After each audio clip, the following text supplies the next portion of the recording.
up until us getting the sites installed, and it was largely down to the feed-in tariff, which I'm sure your listeners will know was a UK government scheme which paid a set rate to renewable energy generators, guaranteed for 20 years. So it was a really good incentive for individuals and community organisations to set up renewable energy installations. But that got phased out. The actual deadline for community organisations registering for the feed-in tariff was March 2019. So we, at that point, we had to identify quite a few sites where we were planning to install solar, get them pre-registered. And once we were pre-registered with Ofgem, we had exactly 1 year to get them installed in order to get the feed-in tariff. So the clock started ticking, because it was really the feed-in tariff that made the project financially viable.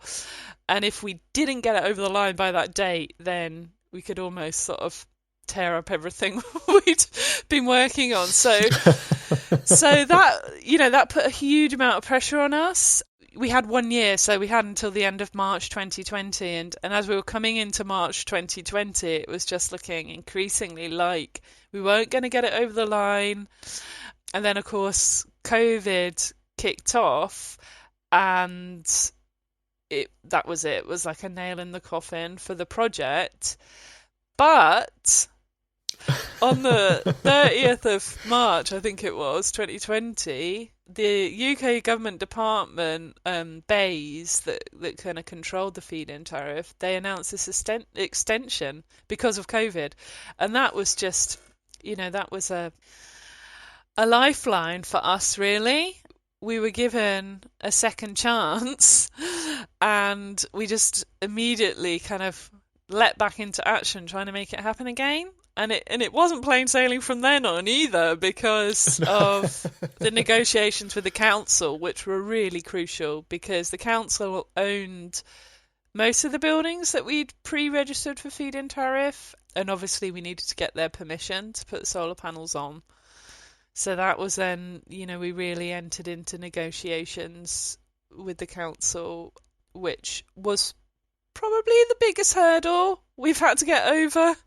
But we did it, and we got them to sign an agreement, which they've said is going to set a precedent for other community groups. And they've said in their climate emergency implementation plan that they hope to, use that as the start of a framework for encouraging more community energy across the city. This is it. It comes back to that, doesn't it? The precedent is there now. God knows that we had to fight to set it. We had a lot more buildings pre-registered for feed-in tariff. We had 9 buildings in total between Glasgow Community Energy and the Pollokshields Trust. And they were owned by kind of various organisations. So there was one church. There was 2 artist studios, WASPs, who own artist studios in the East End. There was other council-owned buildings, but they were the PFI schools, so the ownership structure was just too complicated. We just didn't have the resources as a volunteer board to be able to pursue such lengthy negotiations with all of those building owners. So we lost a lot of those sites, but I still feel incredibly proud about what we have managed to achieve, given that had we not had that extension to the feed-in tariff, the whole thing would have basically been killed, not just by COVID, but just by running out of time in March last year. I think all of those contacts that have been made over the last few years, we're really going to hope to sort of re-engage with now that we're going to have the community share offer launching, and that they can actually see a tangible project and that they can actually invest in it. Given the time that it's taken to get here, the ups, the downs, the barriers, what's next? Where are we going next with Glasgow Community Energy? Once the share offer goes out, raise the money, what's next? What's the big picture? Yeah, well, I think my hope would be that we would be able to have local projects all over the city. and that actually part of what we're doing is networking between those areas as well, sort of bringing them into the Glasgow Community Energy family. Pollokshields and Easterhouse, they're quite far away, but they're now connected through this project, and I hope that will be a really great way of sort of sharing ideas and building solidarity across the city as well. And I think it is going to be quite exciting when we can start to spend some of the money in the Community Benefit Fund as well, and start to be able to see that money that is being made through selling the electricity starting to do some really amazing stuff. Huge thanks to Ellie there. To find out more about Glasgow Community Energy, including when our share offer goes live in the next couple of weeks, you can check out glasgowenergy.coop. Back now though to the chat with Emma and Patrick. Emma's reflecting on the potential of community energy to really change the future. For a start, we're at a huge crossroads. What community energy is doing and able to achieve is changing massively, as is kind of the whole energy system. So it's not just about ownership now and generation, it's about services, it's about looking at retrofitting, flexibility, community-owned car clubs powered by community solar. I think, the opportunities, there are just so many of them. So I think one of the challenges is knowing where to focus. And also the additional challenge and strength of community energy is the breadth of benefits that we have and the way that we do it. So, traditionally we've always had the strongest relationship with BEIS, Department for Business, Energy and Industrial Strategy, but actually the challenges and the opportunities come right across government. So Cabinet Office in terms of kind of that engagement, community investment, community resilience, MHCLG, Ministry for Housing, Communities and Local Government, very much around that local authority partnership, but planning blocks. So, the onshore planning blocks affects all of the renewable energy sector, but also really kind of that additional barrier on community-led approaches to that. So engaging the community, well, what does that mean? What is meaningful engagement? And actually it should be more than engagement. We've seen a report out recently from IPPR saying a third of all onshore renewable energy projects should be offered community ownership. We're seeing that voice coming from a lot more different areas, but that also adds a complication. So there's no one silver bullet for us to ask for. So I think the one key thing is to get people and communities across net zero, across all government policy, essentially as part of the green recovery. But then the tax relief, I think, Matt, it was you mentioned before. That's just nonsensical. I don't understand why tax relief was taken away from us. I wonder whether one fruitful strategy will be to position community energy as an important part of the answer to a just transition.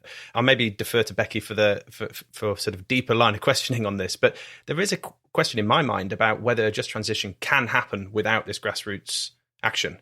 There are probably arguments for and against, because community engagement, the grassroots activism that is at the heart of a just transition talks to what these communities need and want. But then there's also the time and scale pressure of a net zero transition. We've got to deliver this in less than 30 years. It's this tightrope between giving power to the people but delivering change at a scale and pace required. So how do you balance that? I think it's essential. So I think we just have to do it. And I think you can balance it.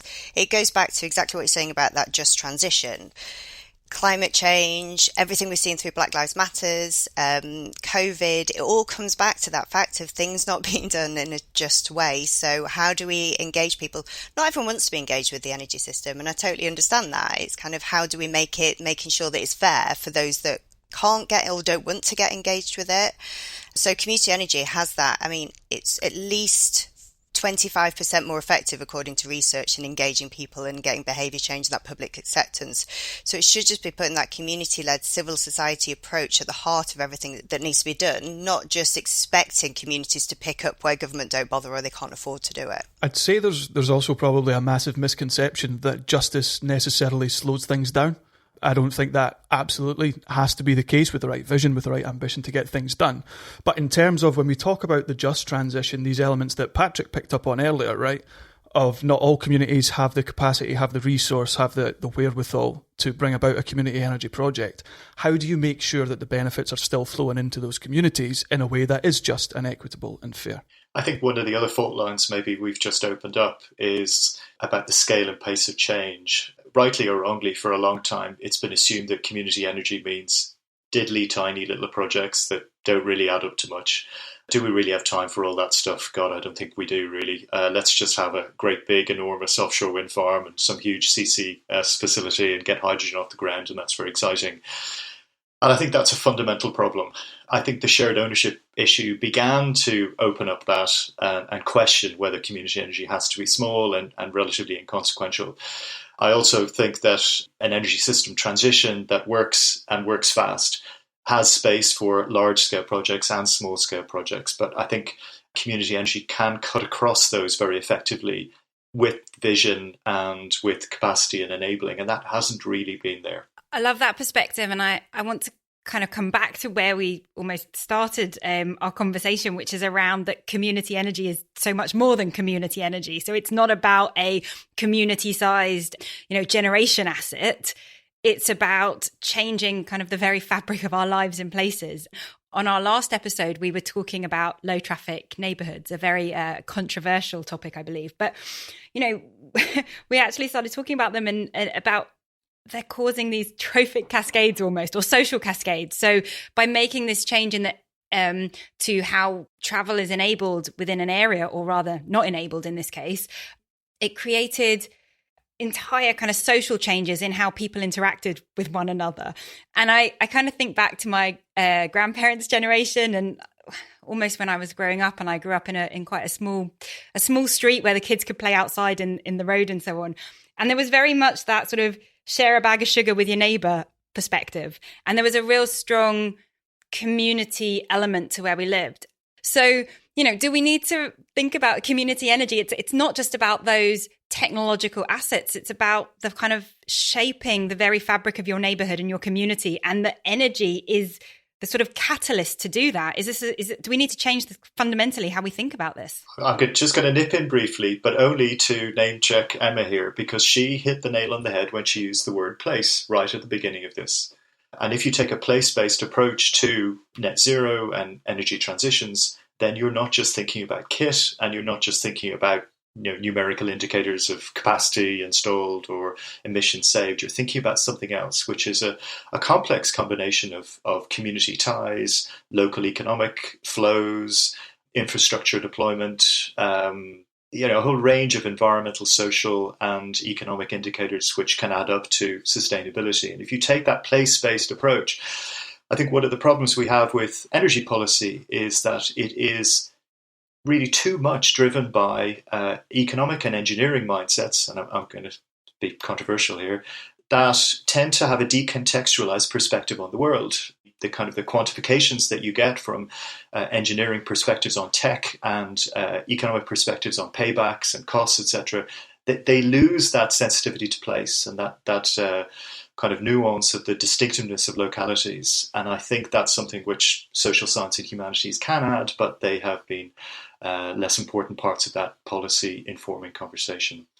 I think we have to be careful to be nostalgic as well about the way things used to be and how wonderful it was. Not wishing to disagree with you at all about the fun you had in your childhood, Becky, but I think we have to look at communities in a clear-sighted way today and places, and we're living in a world which, up until very recently at least, has valued mobility maybe more than sticking in places, and the people who have been left behind are the people who cannot move. And I think the pandemic has usefully challenged some of that accepted wisdom. Yeah, no, absolutely. And I think, yes, we do need a radical new approach, but I'm always loath to use that word because specifically focusing on community energy, there's something there for everyone. So whatever your political persuasion, background, area of interest, like Patrick was saying, whether you're an engineer, a social scientist, there's something there for everyone. And by all those different perspectives coming together, that's where we will have the most impact. I think sometimes we just try and make things more complicated than they are. There's the solutions there. We just need to crack on with it. We've seen before what happens if you do big projects, whether it's energy or anywhere else, or just forge ahead without thinking about how people will understand that or how it impacts on their life. We've done all the easy things, now it is the harder things. We are not going to get anywhere, whether it's with economic recovery or green recovery or climate change, if we don't really think about how it impacts different people, how different people are brought into it. Do we think that community energy just hasn't quite had the right PR people or right marketing yet? Because are we